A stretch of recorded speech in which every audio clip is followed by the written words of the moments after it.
નવરાત્રી તહેવાર દરમિયાન મહિલા સુરક્ષા સાથે કાયદો અને વ્યવસ્થા જળવાઈ રહે તે માટે પોલીસ તંત્ર સતર્ક બન્યું છે. ખાસ કરીને પશ્ચિમ કચ્છ જિલ્લામાં પોલીસ મહાનિરીક્ષક, સરહદી રેન્જ, ચિરાગ કોડિયાના માર્ગદર્શન હેઠળ પશ્ચિમ કચ્છના પોલીસ અધિક્ષક વિકાસ સુડાના આદેશ અનુસાર કડક પગલાં હાથ ધરવામાં છે.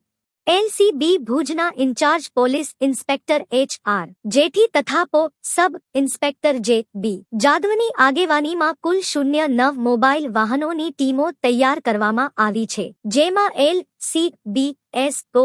જી.એલ.આઈ.બી. તથા મહિલા પોલીસકર્મીઓ સાથે હથિયારબંધ પોલીસનો સમાવેશ થાય છે. આ તમામ ટીમો દરરોજ રાત્રે 11 થી સવારે 5 વાગ્યા સુધી ભુજ શહેર અને આજુબાજુના નવતારમાં સતત પેટ્રોલિંગ કરશે. ખાસ કરીને મહિલાઓની સુરક્ષા પર ધ્યાન આપવામાં આવી રહ્યું છે, જેથી કોઈ અનિચ્છનીય ઘટના ન બને.